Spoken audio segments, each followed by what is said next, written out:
I'm Julie from Julie's Everything Treasures, and we have got lots going on this week.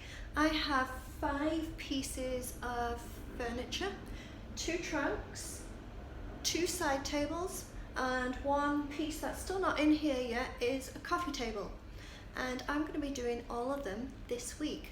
So what is going to happen is that I'm going to be cleaning each one, and I use Dawn cleaner, and I also shellacked the inside of these trunks so that they don't have any smell and they look good. And next I'm going to be using this charcoal colour, so it's a very dark grey chalk paint, and that's going to be my base coat on all 5 pieces. So for right now, I am going to quickly cover the outside of all 5 pieces in this. So let's get going. If you like what you see, thumbs up.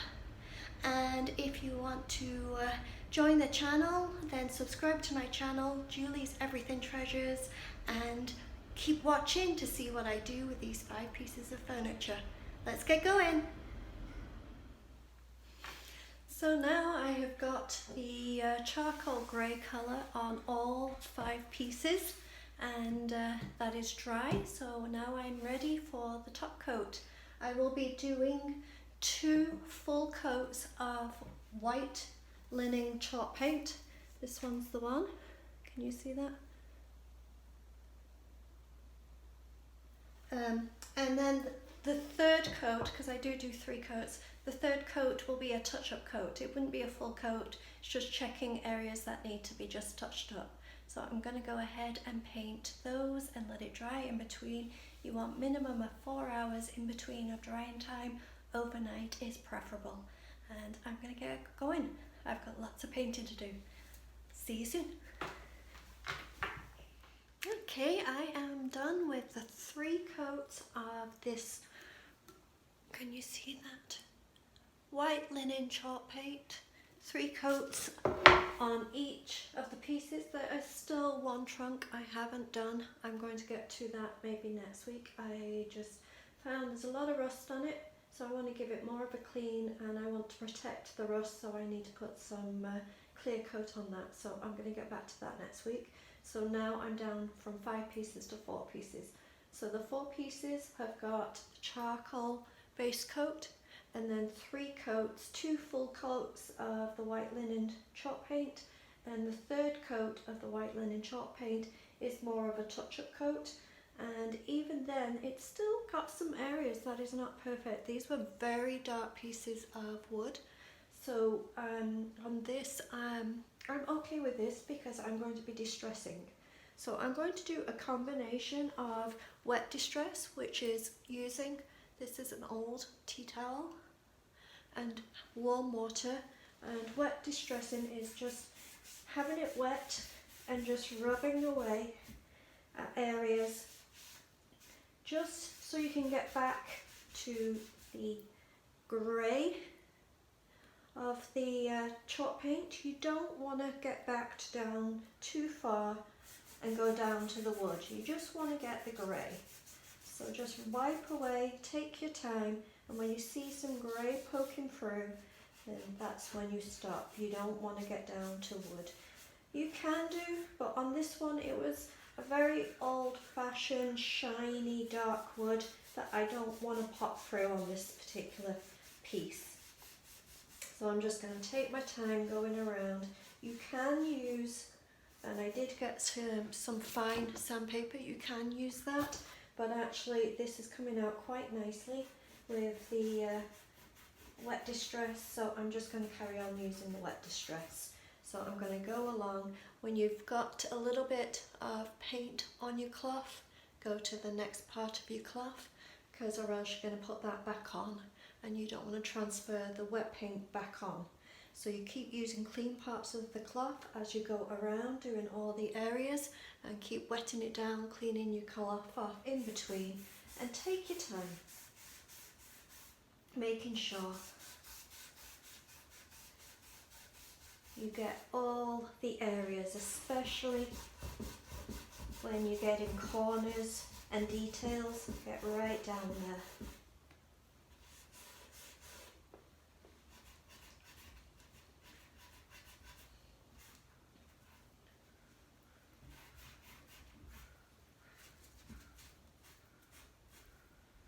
And this is coming off really nicely. There's some chalk paints that you can wet distress easily, and there's others that just take a little bit more. And with those, I find I do like to just use a little bit of sandpaper with those. But this one is coming away nicely. So I'm just going to keep going.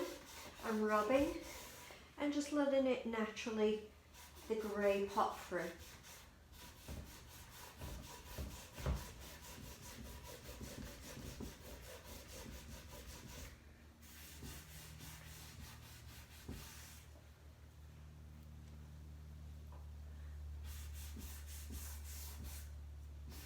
I find these thicker cloths for this a little bit better.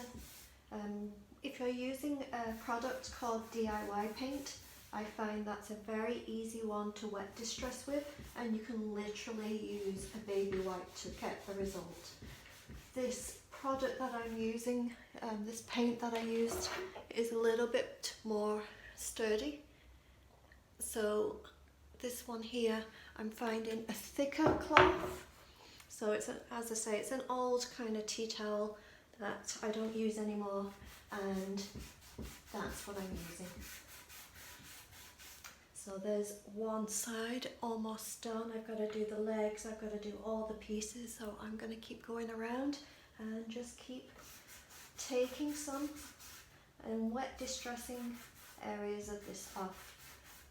And then what we will do last will be the top. So now I'm waiting for the paint to dry, and it's time to take the pig for a walk. This is Hampson, my pig. I got him in November, just before Christmas, so he's still young. He's still a little baby, little piglet. And so here he is. Let's take him for a walk and have some fun while we wait for the paint to dry. So now they are all dry, and I did one clear coat of top coat just on top of each of the tables. This is the coffee table, and then the two side tables. I did one coat of clear on top just so that I can get the transfers down. If you put it directly onto paint, especially chalk paint, the surface isn't quite shiny enough for it to adhere to as well as if you put it on the clear coat. So I just did one coat of clear coat just so I can get my stencils down. Now, not stencils, sorry, transfers down. This transfer is, if I can find the label for it, it's an IOD, Iron Orchid Designs, and it's the classic bouquets.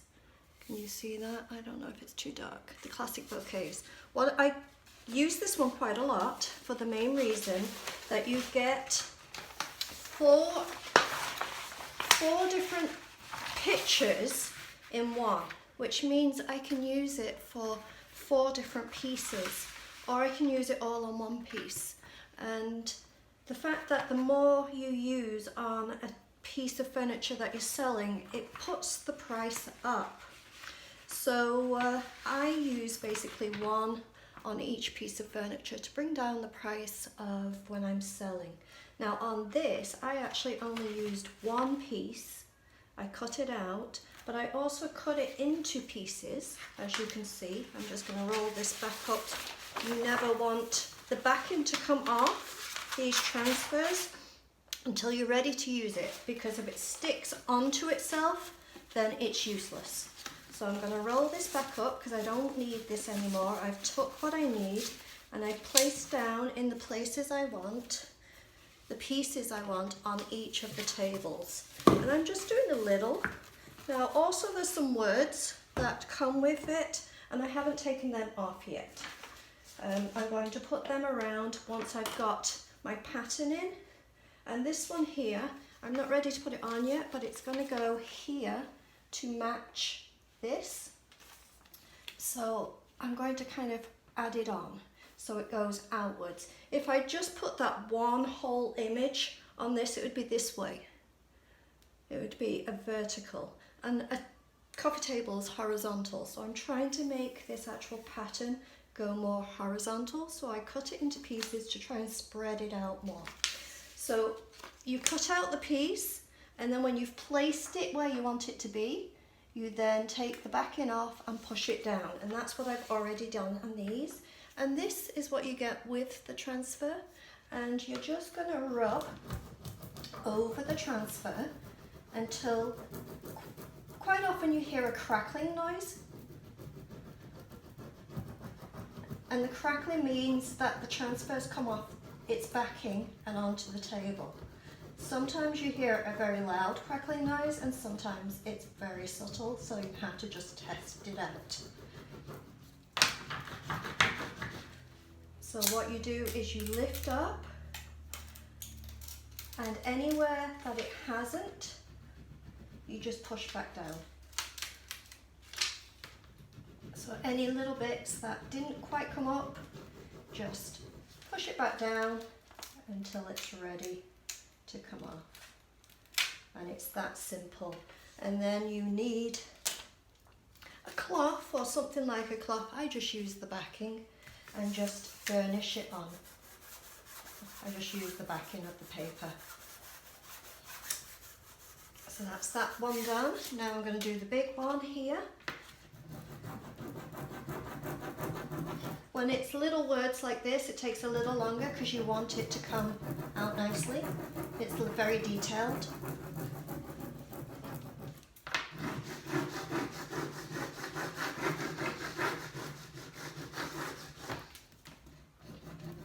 Just take your time with it. Sorry if it's a little noisy, but I wanted to bring you close so you could see exactly what I'm doing. And we've still got quite a bit to do to make this coffee table exactly how I want it to be, but this is just the start here of the finishes. So I'm just going to see how much has come off and see how much I've got to work with on this. Just take your time peeling it up, and any parts that didn't come off, just push it back down and go back over it. And you can literally pull so you can hear the crackle as you go along.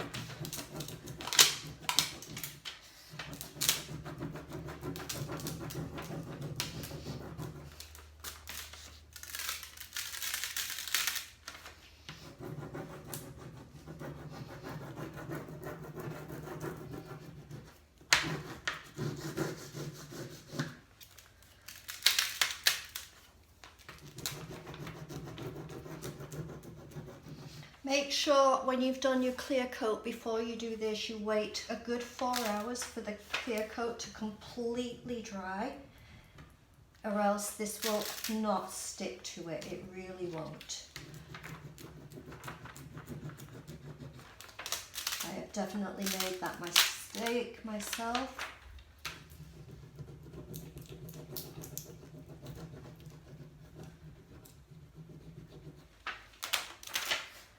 And then just use a piece of the backing and just burnish it on. It's just rubbing it on just to make sure, because if you have any pieces that didn't quite stick enough, if you catch it by accident, you could peel the whole thing off. So just give it a rub down, and then I'm going to go in with this piece and figure out exactly where I want it to go, because I want it to make it look like it's supposed to be.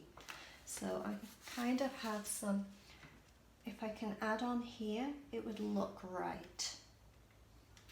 So I'm going to do that. So just push it down, tuck the backing off, just push it down, oops. And then use your little tool just to burnish it on.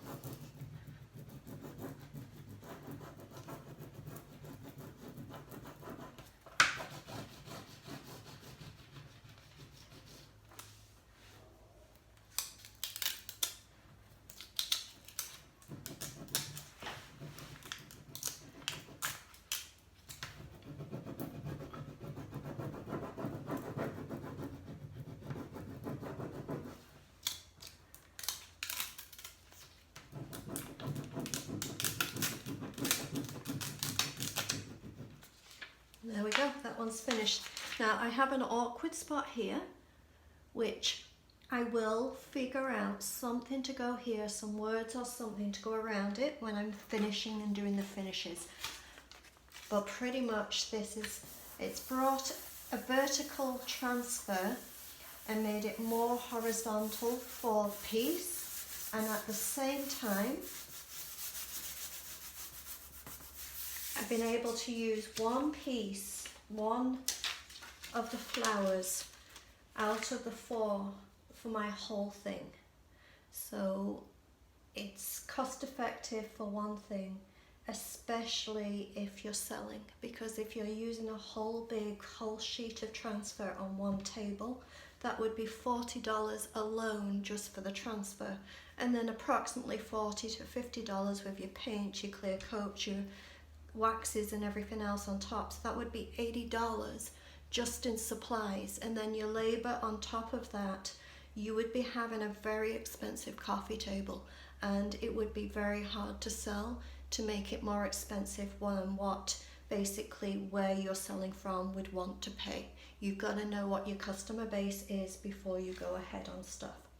So I am now going to carry on and do the other pieces doing the same method, and then we'll get back to some more details after that. So now I have just a few little words left. I've already done the side tables, and these are the words I have left that I can use over here just to balance out and make things look right. And what I do with the words, I use them to finish spots that just don't look quite right because I have cut an image up. And even though you do your best to make it look pretty when you cut it, there's always parts that are a little awkward. Like here I had to cut into this leaf. It's a little awkward. So I'm going to make it look like I cut into the leaf because it's actually going around this word. So I'm going to put this word just where there's an awkwardness of that leaf. Now because there's just one word there, that looks weird too. So I'm going to go in with a couple more words to even that out. So I'll just fit in little bits of words in places just to balance the actual image and to also make awkward areas look right. So I'm going to put this one here, around here, and I'm going to do it after, so I'm just going to put this word on first, because sometimes you want to get it really close to each other, so you need to do a bit at a time. So I'm just going to take this word, if I can peel it off already. Sometimes they're a little awkward because they're tiny. So there's that word is on there. Now I can now push this one in pretty close, and then it looks like it's supposed to be there.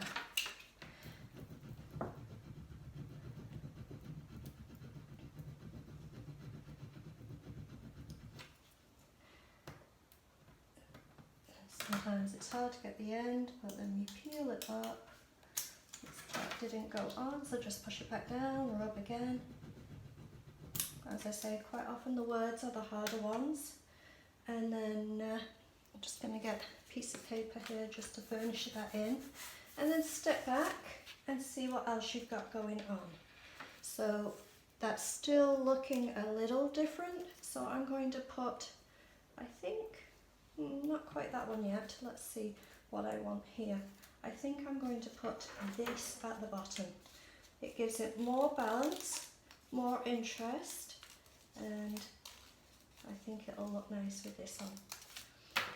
So this long little bit here, I'm going to bring down to here. I don't want it to go too far down. So I'm just going to cut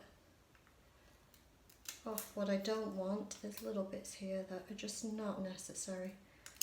So, and I'm going to just put this word down just so that it carries on, and it just finishes this off quite nicely in this area.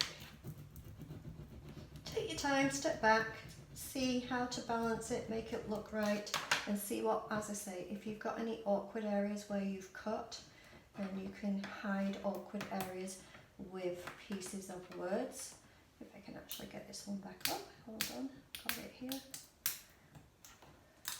And if you still find it's not working out, you can then go back in with maybe a stamp and the ink, and you can use that to just stamp in a little bit of background too, maybe the kind regards, the words, or you know, a butterfly or something, and that would finish it nicely too. Now because we've got some words on this side, I want to put some words on this side just to finish it and balance it. So we're going to, I think, extend out here a little bit just to give a little bit more, I think, width. So I am going to, where did I put my scissors? Over there. I'm going to use every little bit. You can use all these tiny little word details just to finish off things. And I'm just going to actually even cut this in half. As I say, just take time, cut things down and make it work for you. I'm going to put this in here just to extend this out, but I don't want to extend it any further, so I'm going to put this one underneath, even though it wasn't underneath before. So then just go over.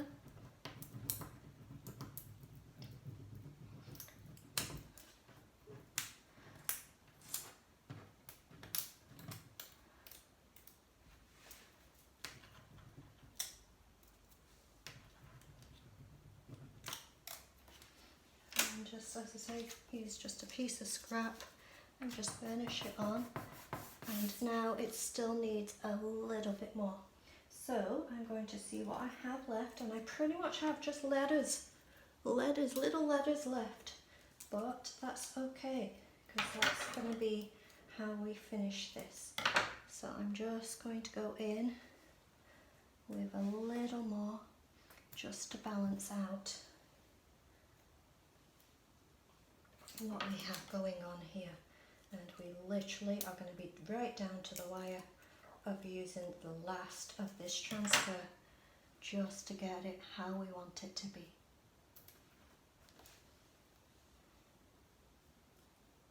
I'm just going to get these on, see the balance.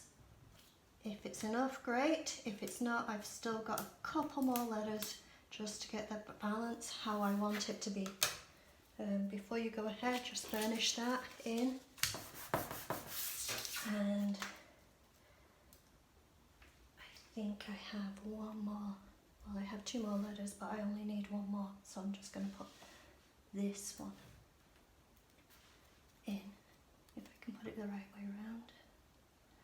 Nope, not that one, so it's going to have to be this one. Needs a tiny little piece. That's perfect. Take your time with the little ones because you can just pull it off by accident by going too high, too hard with it. And there you go with that one.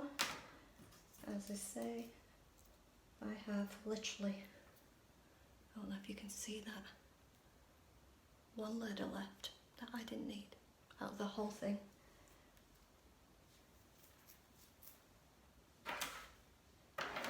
So next we are going to be doing another clear coat over this, and then we're going to get down to waxing. So I'm going to clear coat again the tops of these, and then we'll get down to the waxing and have some fun with these pieces.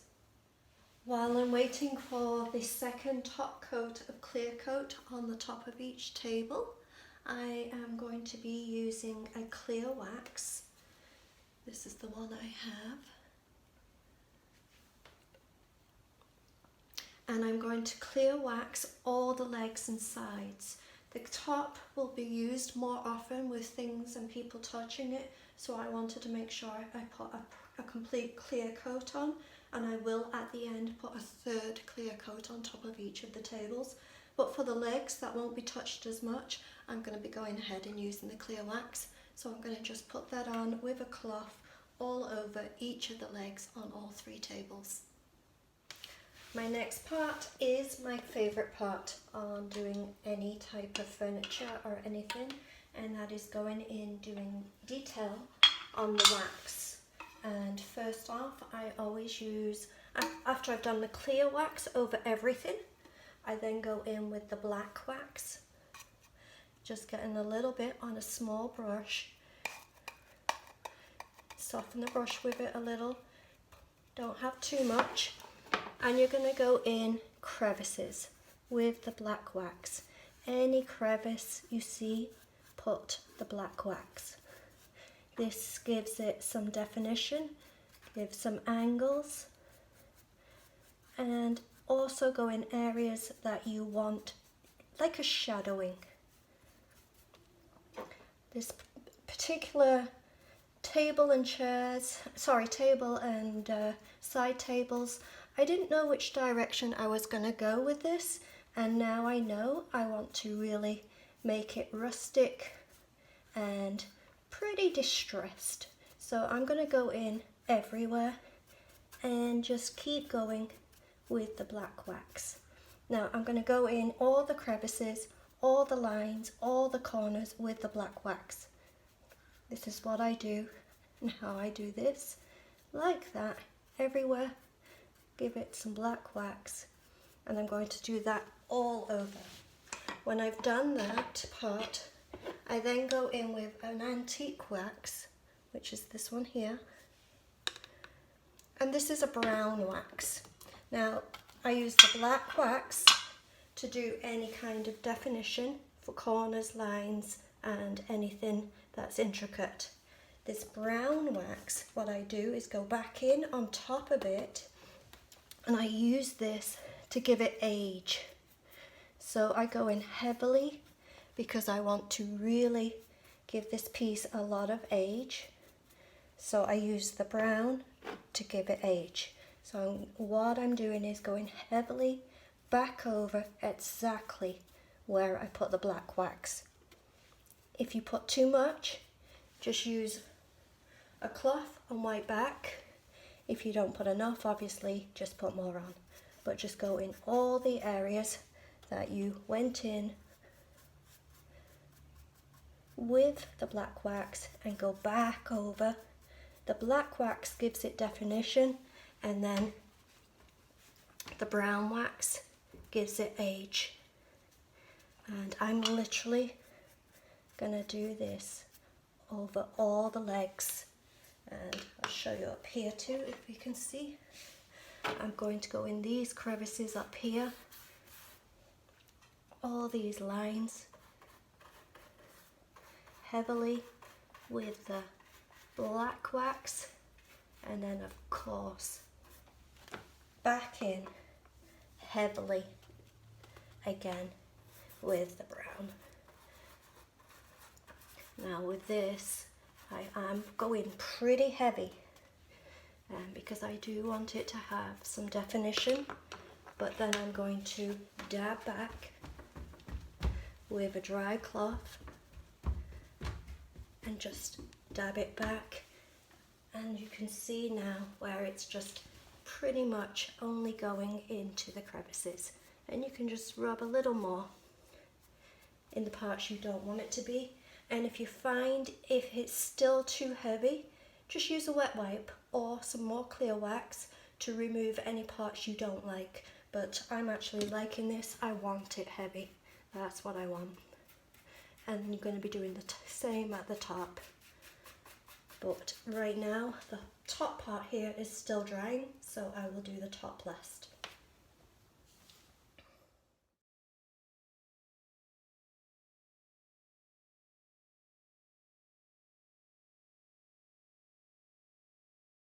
So I was just about to put the base coat, the clear coat on top of this piece, and I found that it was lacking something, needed something. So what I'm actually going to add on is some glaze. And I just opened this, so I'll have to show you. It's an aged glaze, and I'm just going to pretty much put a big dollop in each corner, and then dragging it out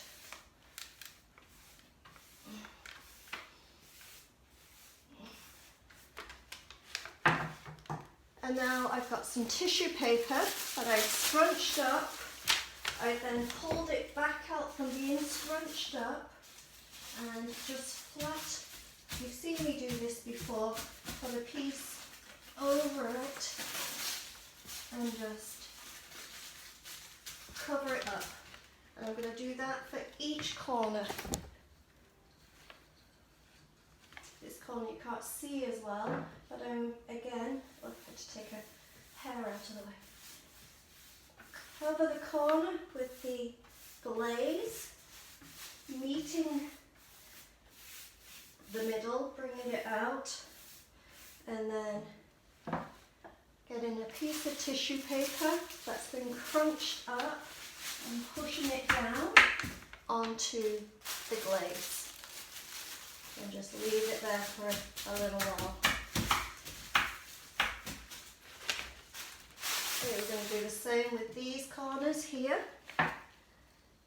Get a big amount for the corner, you want it fairly thick, and then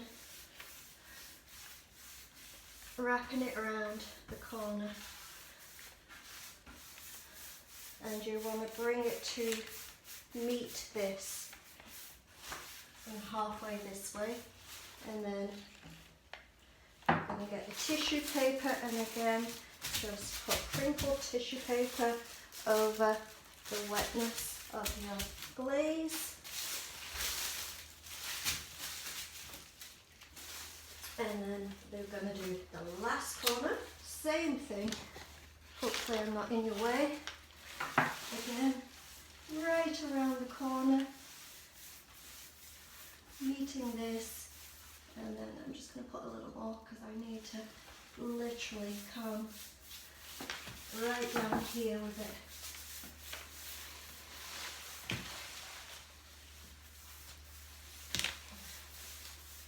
There we go, and use the wrinkled up paper, and then I'm going to pull up some of the paper I've already got, turn it upside down and put it on this side because I've run out of paper.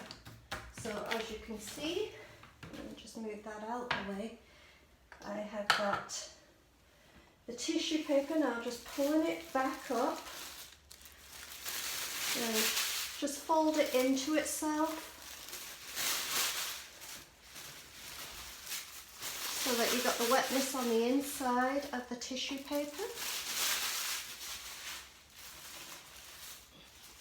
And you're going to be then reusing the tissue paper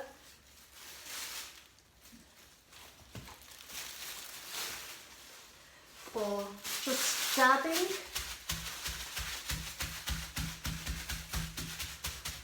the edges. I'm going to do this corner first, just because you can see it better.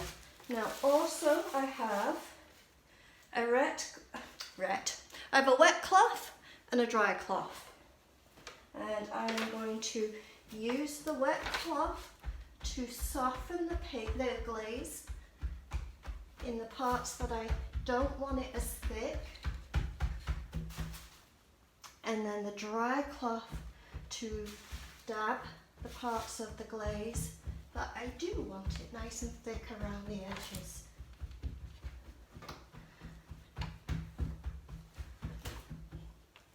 Again, going over, and it's basically the inside here on the top that you're doing wet, on the outside you're doing dry. The inside you're doing wet, kind of a ragging effect, and the outside you're using the dry cloth to dab it down. It's a big table to reach over, do your best. We're going to go back over it in a minute when we've done pretty much each corner. because we want to just get that overall look. And I did get a couple of little drops there, so I'm just going to pull them off.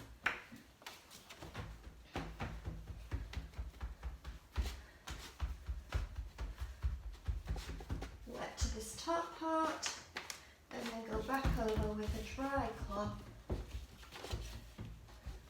to soften it.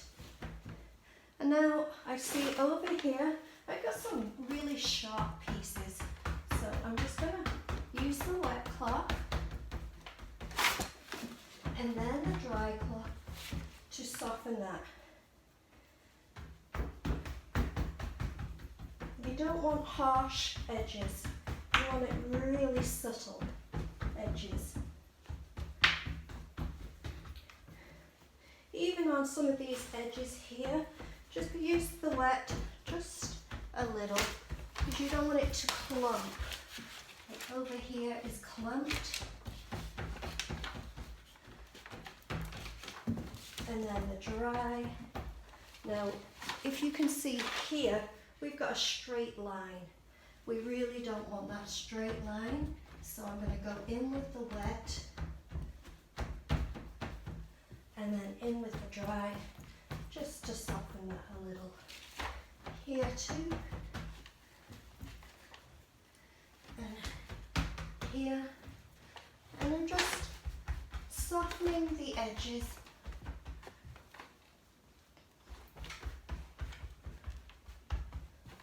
And on this part here, I need actually a little bit more glaze. So go back in with the glaze and with the tissue paper, and then I'm just going to go in with the dry cloth.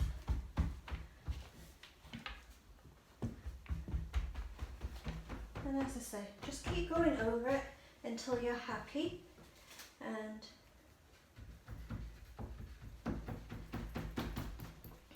I want also the corners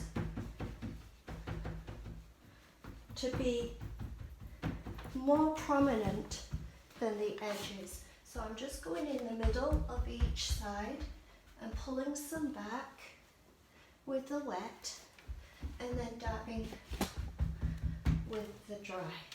Again, in the middle up here, I'm pulling away some of the middle because I want that again softer than the sides. If you find you pull too much away, I'm going to have a look in a minute, see how mine's doing. I'm going to step back and have a look.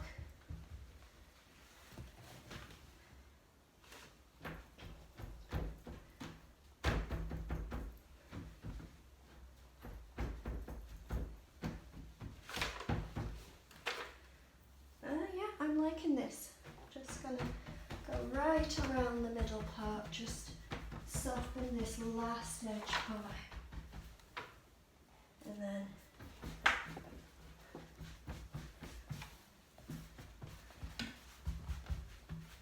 with the dry cloth, and then with the dry cloth, wipe. This softens all of it. Just taking it away so it's more shadowing rather than dabbing. You do not want it to look like 80s or 90s sponge painting. You want it dabbed. And I think I'm happy with that. I'm going to do that on each one. And then I will, when this glazes are all dry, then I will put the last clear coat on top and then come back in after the clear coat and I will be back. So now on to the last part. The glaze is nice and dry and I am going to just quickly with some white wax, I'm just going to put some white wax over the glaze. Actually, that's not a good brush for that. Let me find a better brush. Not liking that brush. There we go. So yeah, that's better. Just gonna go over all of the actual, just the glaze with the white wax all the way around. And some I put in here too, in the middle. And then up here.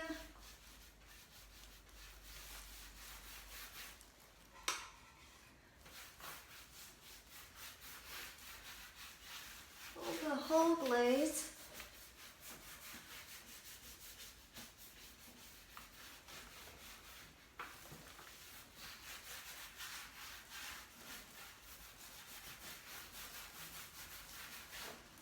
I'll do the other side after because I just want to show you the final finishes.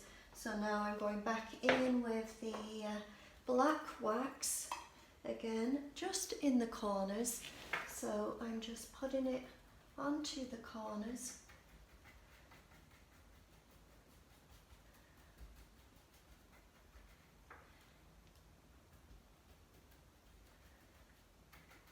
Heavily in the corners. And then again with the antique brown wax, I'm going over the top.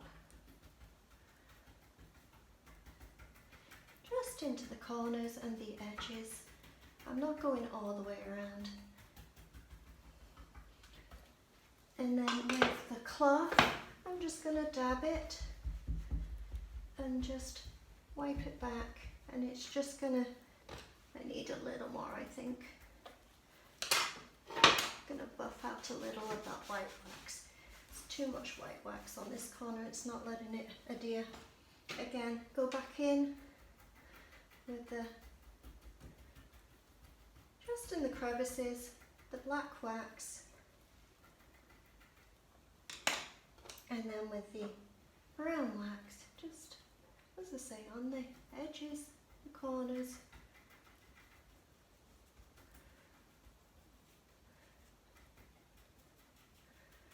Like that. And then just dab it out so it doesn't abruptly finish. I'm just doing each corner the same. So I'm just going to wipe this corner off from some of the white wax and put black wax on the corner. I can just about reach from here, but that's okay. Into the crevices with the black wax, and then the same thing on the top, into the crevices,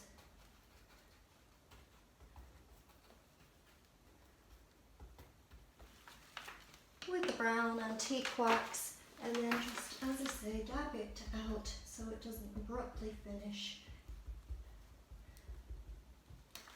Just